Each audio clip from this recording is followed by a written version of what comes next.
my name is Jo, and on this channel I discuss reading, learning languages, other things about my life and my interests.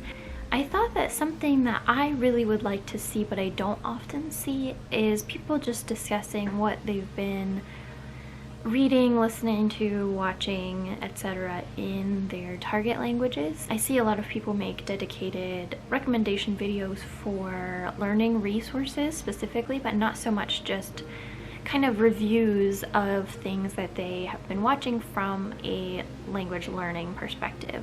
Obviously, if you're to a certain level, you can watch those things from native speakers, and that's even better, but you're kind of not really comfortable enough in your target language yet.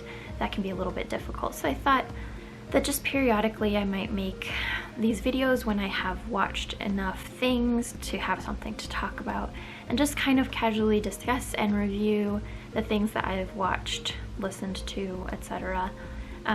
In Spanish and German, because those are the two languages that I am currently learning. Maybe a little bit of a disclaimer is that I normally try to be pretty selective about what media I would recommend or review positively. I don't want to be supporting problematic people or problematic things, but I am not necessarily fluent enough in either of the languages that I'm learning to be able to always identify those things. So if I recommend something that is problematic, please let me know, and I will definitely revise that. And I obviously will make an effort to not do that, but it can be difficult to catch nuance and stuff when you don't really understand the language. But with that, I will get on to the first round. As far as what I've been reading, I do have a video on the first 3 graphic novels that I read in Spanish. That is all that I've read in Spanish so far. I am in the process of reading another one, but I have not finished it yet, so check out that video for what I've been reading.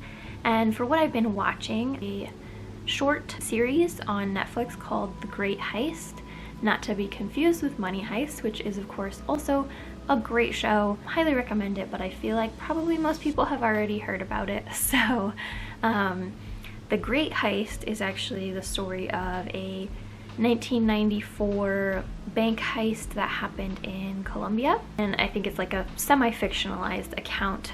And so it follows the people involved in the heist, particularly the guy who organized it.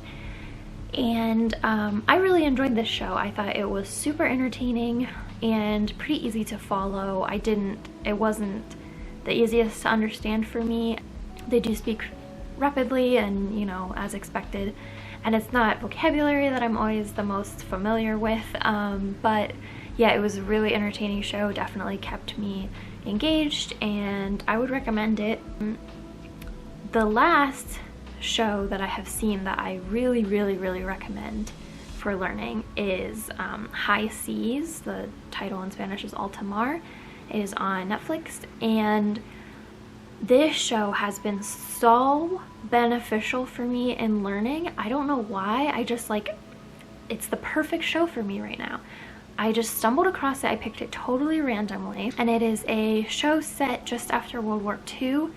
It's about Spanish sisters and kind of their close relatives and friends as they go on a journey on a ship from Spain to Brazil. And it's one of those shows, I feel like there's been a lot of these shows that the production quality is pretty good, the acting is okay, you know, it's a very aesthetically pleasing show, but the plot is like straight out of a soap opera. Like, I really enjoy watching it, but it is so easy to understand. Like, I'm not saying that I understand everything that they say, I definitely do not, but they speak so clearly, they speak so slowly. Like, I tried to watch Cable Girls before this. I'm sure it's a great show. I'm sure it's a far superior show to High Seas, I have zero doubt. But it is so difficult for me to understand because they speak really fast. And I struggle to understand the European Spanish accent anyway because I'm not as familiar with it as the Latin American one, having grown up in the US. But they obviously have the European Spanish accent on this show, and I don't struggle with it at all. I think it's a really, really great show for learners because it is so clear, and because the plot is not really discussing anything like deep or philosophical, it's pretty surface level stuff. The vocabulary is really, really good. I think high beginner, low intermediate, super friendly. I really, really recommend this show for learners, but I have really enjoyed watching it, and I think I will probably rewatch it actually just to really solidify all of the vocabulary. If you haven't heard of the Chrome extension for Netflix, language learning with Netflix, you can actually turn on 2 sets of subtitles for most shows, and I find that incredibly helpful. For this one, I try to watch it only with Spanish subtitles. Usually with like fast speaking shows, I have to keep them both on the first time that I watch it. But this one, I usually could watch the episodes with only the Spanish ones on. And then if I got to the end of the episode and felt like I wasn't totally sure what had happened, I would rewatch it at some point with both the Spanish and the English subtitles on. But yeah, really recommend that show for learners. The other thing that I wanted to discuss was a movie that I started yesterday called The Motive. I just picked this movie because the description sounded interesting, and the description was interesting. The movie was not. I guess it was an interesting movie, but not in a good way. The premise is that a guy is really trying to write a book, but he doesn't have really any ideas for the book, so he starts basically secretly meddling with the lives of the people in his apartment building in order to have something to write about. And that's a really, really interesting premise, and I think that that could have been a really enjoyable movie, but honestly it's boring, like really boring, simultaneously incredibly weird and boring. And I don't know how that's possible, but it totally is, because the main character is just not, I didn't feel like the actor really played him with enough like depth. There were aspects of the movie that were really cool, like indie art type looking film. Something that was really funny, I thought, the characters are so sweaty all the time. Like, you know, I think it's supposed to be Sevilla in the summertime, and so I'm sure it's very hot, and I'm sure that that's reality, but it was just, I was like, hey, I really appreciate this movie actually showing people being really sweaty. This is like the most random thing, but for one thing, I was like 3/4 of the way through the movie before he really started doing like significant meddling. Yeah, I didn't find that one engaging at all. I didn't finish it. It's possible that it turned around in the end. I also didn't really feel like I was getting a lot out of it from a Spanish perspective. So that's it on the TV front. For listening, I have 3 podcast recommendations, and they're kind of at 3 different levels, like beginner, intermediate, and advanced. I would consider myself a beginner still, but you know, kind of a high beginner, and I get really, really bored with beginner materials, even when that's realistically what I should be using. So I tend to mix it up with some other types of materials as well. So the most beginner recommendation that I have is the Duolingo Spanish podcast. They do stories, and yeah, it's really, that's really all I have to say about it. It's a good beginner podcast. The second one, which is my favorite one, is Palabras Bravas from Babbel, and it is, I would say, an intermediate podcast probably. It's conducted entirely in Spanish, like the hosts speak Spanish, but I do find it understandable. Like the hosts are usually speaking with fairly basic vocabulary, and I think one of the hosts is a native Spanish speaker and one is maybe a German speaker learning Spanish. I'm not totally sure, but they are, you know, they speak slowly, it's easy to understand for the most part. Not that I get everything, I for sure don't. But then they play some story clips that they will then discuss vocabulary from, and they have someone who comes on and discusses differences between European Spanish and Latin American Spanish.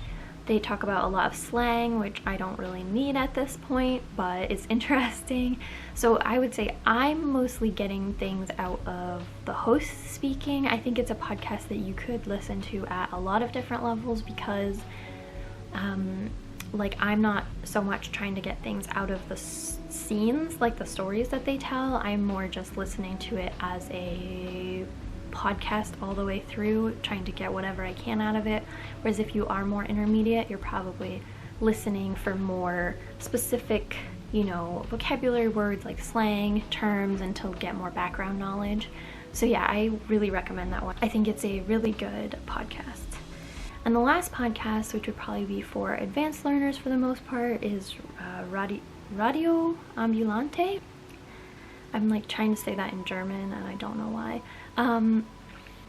But this is, I believe, a native level podcast. I think it is an NPR podcast about like current events in Latin America, and it's very interesting. This one is obviously far above my level, so I only listen to it if I'm really trying to challenge myself and really able to sit down and just listen to it and try to get just anything that I can out of it. The last thing that I would like to discuss are YouTubers. I really don't have very many yet. I haven't really explored Spanish YouTube yet, so if you have recommendations, definitely recommend them below. But the two that I have found so far that I have started watching are Azul Mystico. I believe her name is Ana, and she is from Spain. She has a lot of travel videos, mostly from a while ago, but she does vlogs and, you know, a lot of really interesting content. I've only just started to really watch through. I also follow her on Instagram, and she talks in Spanish quite a bit on her stories, which is very helpful as well to get just little short videos to watch throughout the day. The other YouTuber is Veronica Montano, and she is in the US. She's currently living in New York, but she's from Puerto Rico, and she makes content in both English and Spanish. So I have watched some of her vlogs as well. So those are the two that I have started with. They seem perfectly nice, but I definitely want to expand that to more of the types of content that I like to watch. I'm definitely going to be working on expanding that list in particular. So that is what I have been watching, listening to, etc. in Spanish lately. Let me know if you have any recommendations or if you have opinions on any of these things. If you are learning a language, what have you been enjoying in that language? And I will hopefully keep up with this and actually, you know, engage with enough media to be able to make another one of these in a month or so. So thanks for watching, and I will see you next time.